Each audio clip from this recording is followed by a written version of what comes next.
যদি কেউ আপনাকে জাদু টোনা করে, যদি কেউ আপনাকে ব্ল্যাক ম্যাজিক করে, তাবিজ টোমার করে, তাহলে এইগুলাকে কিভাবে আপনি দূর করবেন, এইগুলাকে কিভাবে আপনি নষ্ট করবেন? আজকে সমাজটা এমন হয়ে গেছে, আজকে আমরা চলাফেরা করার ক্ষেত্রে অনেক সময় দেখা যায় অনেকে আমাদের ক্ষতি করে। আবার কিছু মানুষ বলে কি জানেন, যে তোকে আমি হাতে মারবো না, তোকে আমি বাতে মারবো। এর মানে হচ্ছে এখন তাবিজ টোমারের একটা প্রবণতা বেড়ে গেছে। আহা, আজকে ঘরে ঘরে তাবিজ টোমার করে মানুষের কামাই রুজিতে বরকত নষ্ট করে দেন, তার ব্যবসা বাণিজ্য লস করে দেন। এই যে কয়েকদিন আগে দেখলাম যে একটা আইপিএল খেলা চলতেছে, চেন্নাইয়ের মনে হয় একজন ব্যাটসম্যানের নামটা মনে হয় শুভমান দুবে না কি জানেন, দেখলাম মানে চেন্নাই যখন জিতার একটা পথে আসছে তখন দেখলাম একজন ব্যক্তি গ্যালারি থেকে খেলা দেখতেছেন, সে যেন কি যেন পড়তেছে আর এইভাবে ফু দিচ্ছেন, সে ফু দেওয়ার সাথে সাথে সে আউট হয়ে গেছে। তাহলে আবার এর আগে আরেকটা আমরা দেখলাম ফুটবল খেলাতে এরকম একটা ব্ল্যাক ম্যাজিক করা হচ্ছে। তো এইরকম এখন দেখা যাচ্ছে যে এখন একটা প্রফেশনাল ভাবে এটা বিস্তারিত লাভ করেছেন। এই জন্য প্রত্যেকটা মানুষের সেফটি থাকা প্রয়োজন, প্রত্যেকটা মানুষ সেফটির ভিতরে থাকা তার ইমার্জেন্সি প্রয়োজন। আল্লাহ পাক রব্বুল আলামিন আমাদেরকে যেন কোনো ক্ষতি না করতে পারে সেই জন্য আল্লাহ আমাদেরকে একটা কোরআন দিয়েছেন। এই কোরআনটাকে যদি আমি আপনি জীবনে গাইডলাইন হিসাবে ব্যবহার করতে পারি, এই কোরআনটা যদি আমরা জীবনের একমাত্র উদ্দেশ্য হিসাবে যদি আমরা ব্যবহার করতে পারি, পৃথিবীর এমন কোনো শক্তি হয় না যে আমাদেরকে কোনো ক্ষতি করবে। কারণ যার বিশ্বাস, যার একান্ত ধারণা কোরআন এবং আল্লাহর প্রতি যার একান্ত ধারণা আছে, ওই মুমিনকে কখনো কোনো বেঈমান কাফের নাস্তিক তার কোনো ক্ষতি করতে পারে না। তে সম্মানিত হাজিরিন, জাদু টোনা এতটাই ভয়ঙ্কর একটা জিনিস। এই যে অনেক মা বোনেরা আছে, যখন কোনো লোক আছে যে চুল দিয়া, চিরুনি দিয়া, বাঙ্গা মোবাইল দিয়া এই জিনিস সেই জিনিস দেওয়া হবে, আমি আমার মা বোনদেরকে প্রায় সময় বলি, দেখেন আপনার চুল কখনো বিক্রি করবেন না, এটা নাজায়েজ, এটা হারাম। কারণ চুলের মাধ্যমে আমার রাসূলকে জাদু টোনা করা হয়েছে, আমার রাসূলকে একেবারে শেষ করে দেওয়ার জন্য তারা পায়তারা করেছেন। আমার রাসূলকে কিন্তু এই যে চুল আছে না, চুলের মাধ্যমে জাদু টোনা করা হয়েছিল, এই ব্যাপারে কি আপনি জানেন? আর আজকে ঘরে ঘরে একজন ভালো চলতেছে, ভালো খাইতেছে, ভালো পড়তেছে, ভালো অবস্থানে আছে, আরেকজনের সহ্য হয় না। একজন তার স্ত্রীকে নিয়ে খুবই হ্যাপি আছে, আনন্দে আছে, কিন্তু আরেকজনের সহ্য হয় না। কিভাবে তাদের ভালোবাসার মাঝখানে, তাদের মুহাব্বতের মাঝখানে কিভাবে তাদেরকে ডিলেট করা যায় সেই পায়তারা করা হচ্ছে এখন। এই জন্য আল্লাহ পাক রব্বুল আলামিনের বান্দা বান্দি দিলের কান লাগায় আপনি কথাগুলা শোনেন। যদি কেউ আপনাকে জাদু টোনা করে, ব্ল্যাক ম্যাজিক করে, এইগুলাকে আপনি কিভাবে নষ্ট করবেন, এইগুলাকে আপনি কিভাবে দূর করবেন? জাদু টোনা ব্ল্যাক ম্যাজিক করার কয়েকটা লক্ষণ আছে। এক নাম্বার হলো আপনার স্মৃতিশক্তি দুর্বল হয়ে যাবে, আপনার মনে থাকবে না এই কাজটা এখন করেছেন, কিন্তু কিছুক্ষণ পরে আপনাকে জিজ্ঞাসা করলে আপনার মনে থাকবে না। 2 নাম্বার হলো আপনার মনের ভিতরে এক প্রকার অস্থিরতা সৃষ্টি হবে, মনের ভিতরে কোনো কিছুই আপনার ভালো লাগবে না, এমনকি আপনার স্ত্রীকেও আপনার ভালো লাগবে না। যেই স্ত্রীকে তো মহাব্বত করতেন, যেই নারীকে তো মহাব্বত করতেন, যেই সন্তানকে তো মহাব্বত করতেন, এখন আপনার সামনে আপনার স্ত্রীও ভালো লাগে না, আপনার সন্তানও ভালো লাগে না, আপনার মেয়েটাও ভালো লাগে না। এমনকি আপনি যেই ঘরের ভিতরে থাকেন সেই ঘরের ভিতরে ঢুকলে আপনার কাছে ভালো লাগে না। মানে হঠাৎ একটা চেঞ্জ, হঠাৎ একটা পরিবর্তন। আপনাদের মাঝে এত মহাব্বত ছিল, এত ভালোবাসা ছিল, এত আন্ডারস্ট্যান্ড ছিল, কিন্তু এখন নাই। মানে এখন বলতে নাই, আপনি স্ত্রীর চেহারা পর্যন্ত সহ্য করতে পারেন না, আপনার স্ত্রী আপনাকে সহ্য করতে পারে না।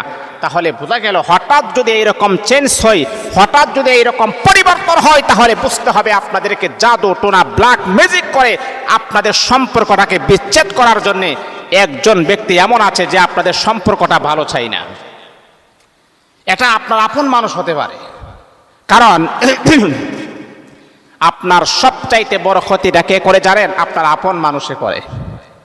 বাবারে, আমি আপনাকে চিনিও না, জানিও না, আমি আপনার ক্ষতি করব না, কিন্তু আপনার ক্ষতি করে কে? আপনার একেবারে ঘনিষ্ঠ আপন মানুষ আপনার ক্ষতি করে। এখন আমাদের বাংলাদেশে তো একটা ফ্যাশন হয়ে গেছে যে কয়েকদিন আগে আমরা দেখলাম এক বন্ধু আরেক বন্ধুকে ডাক দিয়ে নিয়েছেন, বাহিরে নেওয়ার পরে গলা কেটে ফেলেছেন। এরকম নিউজ আমরা, ব্রেকিং নিউজ আমরা পাই। তা মানুষ ক্ষতি করে কার? আপন একেবারে ঘনিষ্ঠ মানুষের ক্ষতি করে। তো সম্মানিত হাজিরিন, এই যে অনেক সময় আপনারা তো আমার কথা শুনলে আপনাদের কাছে একটা অবাক লাগতেও পারে। অনেক সময় আছে কি জানেন, সন্তান তার স্ত্রীকে মহাব্বত করে ভালোবাসে, একটা মা সহ্য করতে পারে না। মা বলে আমার সন্তান যাতে করে তাকে ছেড়ে দেয়, এইরকম কাজ করে দেন আমাকে। এইরকম পেশেন্ট কিন্তু আমাদের কাছে আসছিল, আমরা লাথি মেরে বের করে দিয়েছি। তোমার মতো এইরকম কুলাঙ্গার মার কোনো প্রয়োজন নাই। তোমার সন্তান যদি ছেলের বউ তোমার বৌমাকে নিয়ে খুশি থাকতে পারে, তাহলে তুমি কেন চাচ্ছ তোমার সন্তানকে বিচ্ছেদ করাই দেওয়ার জন্য? এটা তুমি মার নামে কলঙ্কার কোনো কিছুই হতে পারো না। এ বন্ধু আমার শোনো, আপনাকে যদি ব্ল্যাক ম্যাজিক করা হয়, আপনাকে যদি তাবিজ তোমার করা হয়, তাহলে কেমনটা মনে হবে আপনি জানেন রে বাবা? আপনার শরীরে সুই ঢুকাইলে যেমন কষ্ট হবে, ঠিক তদ্রূপভাবে আপনার শরীরে প্রত্যেকটা পশমে এমন এমন ব্যথা হবে, এমনকি আপনার শরীরে জ্বালা পোড়া সৃষ্টি হয়ে যাবে। রাতের বেলা যখন ঘুমাবেন, আপনার ঘুম হবে না, অস্থিরতা কাজ করবে, এমনকি আপনি দুঃস্বপ্ন দেখবেন, ভয় ভীতির স্বপ্ন দেখবেন। এমনটা যদি লক্ষণ আপনি দেখেন, তাহলে বুঝতে হবে আপনাকে কেউ জাদুটোনা করা হয়েছে। খাবার দাবার ভালো লাগবে না, ছেলে মেয়ে বিবি বাচ্চা সন্তান কিছুই ভালো লাগবে না। মানে আপনার শরীরে এক প্রকার অস্থিরতা কাজ করবে। আপনি যখন ডাক্তার দেখাবেন, ডাক্তার আপনাকে মেডিসিন দিবে, কিন্তু আপনার কোনো পরিবর্তন হবে না। শরীরে যে ব্যথা, মানে সুই দিয়া গুঁতা দিলে যেই পরিমাণ ব্যথা হয়, আপনাকে ব্ল্যাক ম্যাজিক করার কারণে সেই পরিমাণ ব্যথাটাকে আপনি অনুভব করতে হবে। তে সম্মানিত হাজিরিন, আমি আমার মা বোনদেরকে বলি, আপনাদের মাথার চুল কখনো বিক্রি করবেন না। এই চুল দ্বারা কিন্তু ব্ল্যাক ম্যাজিক করা যায়। এই চুল দ্বারা কিন্তু ব্ল্যাক ম্যাজিক করা যায়। এই জন্য আমি আপনাদেরকে বলি, চুল কখনো বিক্রি করবেন না। এই চুল দ্বারা যে কোনো মানুষকে আপনি পাগল বানাতে পারবেন। আর এই চুল দ্বারাই আমার আপনার নবী মুহাম্মদুর রাসূলুল্লাহ সাল্লাল্লাহু আলাইহি ওয়াসাল্লামকে ব্ল্যাক ম্যাজিক করা হয়েছিল। এটা অনেকে বিশ্বাস করতে চাই না। তো ব্ল্যাক ম্যাজিক এগুলা হুজুররা অযথা অনর্থকভাবে বলে। দেখেন, আমরা অনর্থকভাবে বললে আমাদের কোনো ফায়দা নাই, কোনো লাভ নাই। পৃথিবীর শ্রেষ্ঠ মহামানব বিশ্বনবী, যার কোনো সামনে পিছনে ডানে বামে কোনো গুনাহ নাই, সেই নবী কাহারও কোনো ক্ষতি করে নাই। আপনি যখন নবীজির 63 বছর জিন্দেগি আপনি পড়বেন, আপনি বুখারী আউয়াল, বুখারী জিলদে সানি, তারপর তিরমিজি, আবু দাউদ, নাসাই, এইরকম কিতাবগুলা, গ্রহণযোগ্য কিতাবগুলা যখন আপনি পড়বেন, তাফসীর খুলেন, নবীর 63 বছরের জিন্দেগি আপনি পড়েন, আমার নবী কখনো কোনো মানুষকে গালি দেন নাই, কখনো কোনো মানুষের সাথে খারাপ ভাষায় ব্যবহার করেন নাই। এই নবীরও তাবিজ করে নবীকে পাগল বানানোর চেষ্টা করেছিল। আপনি বিশ্বাস করেন আর না করেন, নবীকে কে করেছেন? লাবিদ ইবনুল আ'সাম একজন লোক আমার নবীকে তাবিজ করেছিল চুলের মাধ্যমে। যেই কোনো একজনের মাধ্যমে হোক, নবীর খুবই কাছের মানুষের মাধ্যমে হোক, কোনো খাদেম হতে পারে। অথবা আমি যদি বলি যে একজন মানুষকে যদি আমি বলি, দেখেন মুফতি মিজানুর রহমান ওই মসজিদে থাকে, যদি একজন কাছের মানুষকে যদি বলেন যে মুফতি মিজানুর রহমান যে চিরুনি দিয়ে আশ্রয়, মাথা আশ্রয়, সেই চিরুনিটা আপনি নিয়ে আসবেন, আপনাকে ভালো করে বুঝিয়ে বলল, তখন আপনি সাদা সিধা মনি কাজটা করলেন। তো নবীর একজন খাদেমের মাধ্যমে কাজটা করা হয়েছে। নবীর চুল যেটাতে নবী আশ্রাইতেন, মাথার চুলগুলো আশ্রাইতেন, কারণ নবীর ছিল বাবরি চুল, এই চুল ছিল নবীজির। তো নবীর একজন কাছের একজন খাদেম, অথবা কেউ বলা হয়েছে নবীর মেয়েদের মাধ্যমে করা হয়েছে, কিন্তু গ্রহণযোগ্য মতামত হচ্ছে খাদেমের মাধ্যমে করা হয়েছে। নবীর একজন কাছের খাদেমকে বলা হলো, নবী যেই চিরুনি দিয়া মাথাটা আশ্রয়, সেই চিরুনিটা নিয়ে আসবা। সে যখন চিরুনিটা নিয়ে আসছেন, চিরুনির মাঝে নবীর চুল লাগানো আছে, তখন নবীর চুলের মাঝে 11টা গিট দিছেন। তারপরে ওই যে বেড়া পুরুষ খেজুর গাছ আছে না, পুরুষ খেজুর গাছের কাটি নিয়েছেন। নেওয়ার পরে আমার ভাইয়েরা, বন্ধুরা আমার, লাবিদ ইবনুল আ'সাম আল্লাহর হাবিবকে একেবারে ভুলিয়ে দেওয়ার জন্যে, আল্লাহর হাবিবকে একেবারে শেষ করে দেওয়ার জন্যে, কিন্তু সে জানে না আমার রাসূল বলে দিয়েছেন আল্লাহ নবীদেরকে কোনো ক্ষতি করবে, এটা আল্লাহ কখনো সহ্য করতে পারে না, আল্লাহ কখনো বরদাস্ত করতে পারে না। এই লাবিদ ইবনুল আ'সাম নবীর চুলের মাঝে ব্ল্যাক ম্যাজিকের যত রকমের মানে কুমন্ত্রণা আছে, যত রকমের বলি আছে, এইগুলা পরে ফু দিয়ে 11টা গিট দিয়েছেন চুলের মাঝে। গিট দিয়ে সেটাকে আপনার কূপ আছে না, ওই সময় কূপ ছিল, এখন তো কূপ নাই, ওই সময় কূপ ছিল, কূপের মাঝে, কূপের একেবারে তলে এটাকে গেড়ে রেখেছিল। এটার দ্বারাতে আমার নবীর কি হয়েছে আপনি জানেন? আমার নবী শুধু এতটুকু ক্ষতি হয়েছে, নবী একটা কাজ করে নাই, বলছেন করি। আবার যখন নবীকে বলতেন নবী এটা তো করে না, হা হা অবশ্যই করি না, মানে নবীর একটু মানে স্মরণ করাই দিলে স্মরণ হইতো, তা না হলে নবীর কিছু হইতো না। এই কাজটা যদি আমার নবী মুহাম্মদুর রাসূলুল্লাহ সাল্লাল্লাহু আলাইহি ওয়াসাল্লাম অন্য কোনো ব্যক্তিকে যদি করা হতো, তাহলে তা ব্রেন আউট হয়ে যাইতো, ওই মানুষটা সাথে সাথে পাগল হয়ে যাইতো। সম্মানিত হাজিরিন, আল্লাহর হাবিব বিশ্বনবী সাল্লাল্লাহু আলাইহি ওয়াসাল্লামের 11 জন স্ত্রী ছিল। তো নবীজি প্রত্যেককে সময় দিতেন, রাতের বেলা সময় দিতেন, কাহারোর সাথে বেইনসাফি করতেন না। নবীর 11 জন স্ত্রী, এর ভিতরে ছোট স্ত্রী, একেবারে ছোট কুমারী স্ত্রী হচ্ছে হযরত আম্মা জান আয়েশা সিদ্দিকা রাদিয়াল্লাহু তাআলা আনহা। আম্মা জান আয়েশার ঘরে যেই দিন নবীর পালা ছিল, সেই দিন নবী আসতেন। আম্মা জান আয়েশা বলেন, আমার ঘরে নবী আসার পর আমি দেখলাম, ওই রাত্রিতে আমি দেখলাম শুধু খালি নবী আল্লাহকে নিয়ে আল্লাহকে নিয়ে দেন আছে, আল্লাহকে নিয়ে স্মরণ আছে। আমি যে তার স্ত্রী, আমি যে তার পাশে আছি, আমাকে নিয়ে তার কোনো ধ্যান ধারণা নাই। আগে তো এমনটা ছিল না।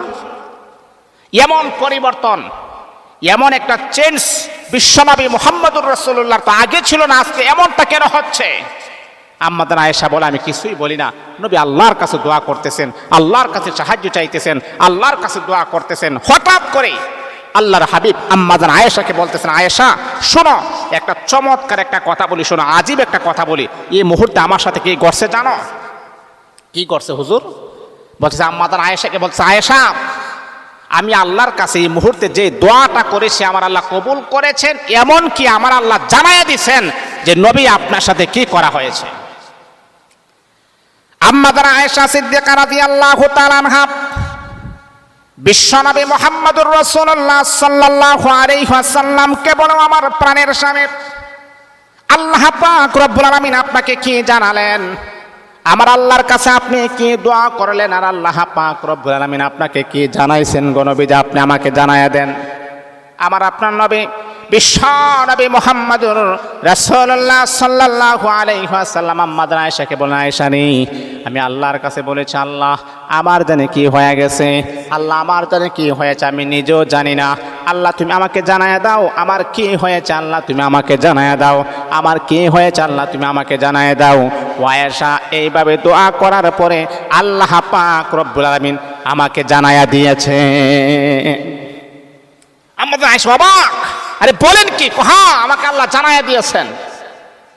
আম্মা জান আয়েশা বলতেছি, ইয়া রাসূলুল্লাহ, ইয়া হাবিব আল্লাহ, ওগো আল্লাহর নবী, তাহলে আপনি আমাকে পুরা ঘটনাটা আপনি খুলে বলেন কি হয়েছে। তখন নবীজি বলতেছে, আম্মা জান আয়েশাকে বলতেছে, আয়েশা, আমার কাছে 2 জন ফেরেশতা আসছে। 2 জন ফেরেশতা আসার পরে একজন আরেকজনকে জিজ্ঞাসা করতেছে, হে আব্দুল্লাহর বেটা মুহাম্মদের কি হয়েছে? আমি মনোযোগ দিয়ে শুনতেছি তাদের কথাগুলো, আমি একেবারে মনোযোগ দিয়ে শুনতেছি তারা কি যেন বলতেছে। তখন একজন আরেকজনকে বলতেছে, হেই আব্দুল্লাহর বেটার মুহাম্মদের কি হয়েছে? ওনাকে জাদু টুনা করা হয়েছে, ওনাকে তাবিজ করা হয়েছে। আম্মা জানকে বলতেছে, আয়েশা আমি মনোযোগ দিয়ে শুনতেছি, একটা পয়েন্ট যেন আমার মিস না হয়ে যায় শুনতেছি। তখন একজন বলতেছে, কে করেছেন? তার নামটা বলে দিয়েছেন, লাবিদ ইবনুল আ'সাম। ওই ব্যক্তি রাসূলকে জাদু করা হয়েছে। কিভাবে করা হয়েছে? রাসূলের চিরুনি মুবারক নিয়ে, যেই চিরুনি দিয়ে আল্লাহর হাবিবের চুল আশ্রাইতেন, তার কোন একজন খাদেমের মাধ্যমে হোক আর যার মাধ্যমে হোক, এই চিরুনি নিয়ে এই চিরুনিটাকে এই যে পুরুষ খেজুর গাছের ঢালা দিয়ে এটাকে 11টা গিট মারছে। গিট মারার পরে যেই কূপের মাঝে চিরুনিটা ফালাই দিয়েছেন বা চুলটাকে গিট দিয়ে ফালিয়েছেন, সেই কূপের নাম পর্যন্ত জিবরাইল আর মিকাইল একজন আরেকজনকে বলে দিয়েছেন। কথাগুলা বুঝাচ্ছেন? তে আম্মা জান আয়েশা সিদ্দিকা রাদিয়াল্লাহু তাআলা আনহা বলে, ইয়া রাসূলুল্লাহ, তাই? কহা। তখন পরের দিন সকালবেলা আল্লাহর হাবিব হযরত আলী তারপরে 2-3 জন সাহাবীকে নিয়ে এই কূপটাকে এই কূপের যে পানি ছিল সেইগুলাকে সেচন করা হচ্ছে, সেইগুলাকে শুকানো হচ্ছে। কূপের পানি তুলে কূপের একেবারে ভিতর থেকে একেবারে কাদা মাটির পরে দেখা যায় আল্লাহর হাবিবের চুল মোবারকে 11টা গিট মারা হয়েছে। নাউজুবিল্লাহ পড়বেন না? 11টা গিট মারা হয়েছে আল্লাহর হাবিবকে পাগল বানিয়ে দেওয়ার জন্য।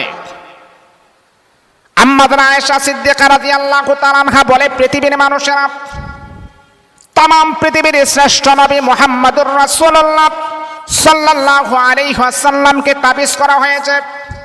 এই তাবিজটা যদি আমার স্বামী মুহাম্মদ ছাড়া পৃথিবীর যে কোনো মানুষকে করা হতো তাহলে ওই মানুষটার সাথে সাথে তার ব্রেন আউট হয়ে যাইত, ওই মানুষটা পাগল হয়ে যাইত, ওই মানুষটার কথা বার্তা স্মরণ হতো না।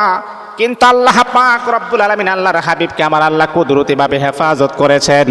ও বন্ধু, আপনাদের কাছে আমার প্রশ্ন হলো, মনোযোগ দিয়ে শুনেন। বিশ্ব নবীর সামনে পিছনে ডানে বামে কোনো গুনাহ নাই, সেই নবীকে যদি তাবিজ করা হয়, সেই নবীকে যদি ব্ল্যাক ম্যাজিক করা হয়, তাহলে আমাকে আপনাকে করবে না, এটার কোনো গ্যারান্টি আসেনি। এই যে এখন একটা ব্ল্যাক ম্যাজিক এটা প্রফেশনাল ভাবে প্রসিদ্ধ হয়ে গেছে। এখন আমার সবচাইতে জানার বিষয় হচ্ছে, যদি এইরকমটা করে আল্লাহর হাবিব কিভাবে সেটার গিটটা খুলেছেন, সেই জিনিসটা তো আমাদেরকে জানতে হবে। যদি আপনি মনে করেন যে আপনাকে ব্ল্যাক ম্যাজিক করা হয়েছে, আপনার ভিতরে এইরকম অশান্তি বিরাজমান করতেছে, তাহলে আমি আপনাকে বলবো, রাসূল যেইভাবে নষ্ট করেছেন, রাসূল যেইভাবে ব্ল্যাক ম্যাজিকটাকে নষ্ট করেছেন, তাবিজ তোমারকে নষ্ট করেছেন, সেই নষ্টের পদ্ধতিটা আল্লাহ পাক জানায় দিয়েছেন। তাহলে কিভাবে করতে হবে?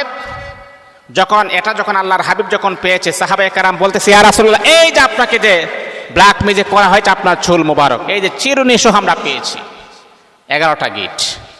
তখন 11টা গিট খোলা হয়েছে কিভাবে? সূরায়ে ফালাক, সূরায়ে নাস, দুইটা সূরার ভিতরে 11টা আয়াত আছে। একটার মাঝে 5টা আয়াত আর একটার মাঝে 6টা আয়াত। 5 আর 6 মিলে কয়টা হয়েছে? 11টা আয়াত। 11টা আয়াত পরে 11টা ফু দিয়েছেন আল্লাহ পাক, 11টা গিট আমার আল্লাহ ওপেন করে দিয়েছেন, আল্লাহর হাবিব পরিপূর্ণ সুস্থ হয়ে গেছেন। আম্মা আয়েশা বলেন, ইয়া রাসূলুল্লাহ, ইয়া হাবিবাল্লাহ, আল্লাহর নবী, যেহেতু আপনাকে স্বপ্নের মাধ্যমে জানানো হয়েছে, জিবরাইল আর মিকাইল আপনাকে জানায়া দিয়েছেন, এমনকি স্বয়ং আল্লাহ পাক রব্বুল আলামিন আপনাকে জানায়া দিয়েছেন, লাবিদ ইবনুল আ'সাম আপনাকে গিট মারা হয়েছে, আপনাকে ক্ষতি করেছেন। নবীজি, আপনি এটাকে নিয়ে আলোচনা করেন। নবী, আপনি এই বিষয়টা নিয়ে আলোচনা করেন, এই বিষয়টা নিয়ে মানুষকে আপনি সতর্ক করে দেন। আল্লাহর হাবিব আম্মা আয়েশা সিদ্দিকা রাদিয়াল্লাহু তাআলা আনহাকে বলছেন, আয়েশা রে, না না, যেই বিষয় নিয়ে আলোচনা করলে আমার উম্মতরা বিপদের সম্মুখীন হবে, আমার উম্মতরা বিপদগ্রস্ত হয়ে যাবে, সেই বিষয় নিয়ে আমি কখনো মুহাম্মদ নবী আলোচনা করতে পারি না। সেটা নিয়ে যদি আমি গবেষণা করি, আলোচনা করি, তাহলে আমার উম্মতি মুহাম্মদের ভিতরে সেই রকমের একটা প্রবণতা বেড়ে যাবে, একজন আরেকজনকে তাবিজ তোমার করে তাকে শেষ করে দেওয়া হবে, একজন আরেকজনকে ক্ষতি করে তার সর্বনাশ করা হবে। যেহেতু এটা একটা বড় ধরনের একটা কলঙ্কর একটা বিষয়, এই বিষয় নিয়ে আমি কখনো আলোচনা করতে চাই না। তা না হলে এই বিপদের এফেক্টটা আমার উম্মতি মুহাম্মদের উপরে প্রভাবটা পড়ে যাবে। আজকে দেখেন, এই বিষয় নিয়ে আমার নবী আলোচনা করেন নাই, কিন্তু দেখেন আজকে এখন এমন একটা সমাজ চলে আসছে, এমন একটা ঘর চলে আসছে, এমন একটা পরিবেশ চলে আসছে, একজন ভালো চলতেছে আর একজন তার ক্ষতি করার জন্য পাগল হয়ে গেছে।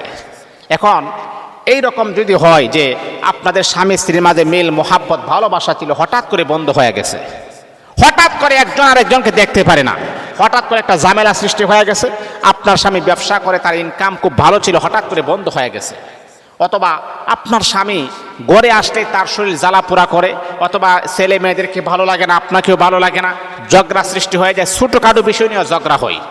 যদি এমনটা যদি হয়, এমনটা যদি আপনি অনুভব করেন, তাহলে মা, আমি আপনাকে বলবো, সূরায়ে ফালাক আর সূরায়ে নাসের কোনো বিকল্প নাই, সূরা ইখলাসের কোনো বিকল্প নাই।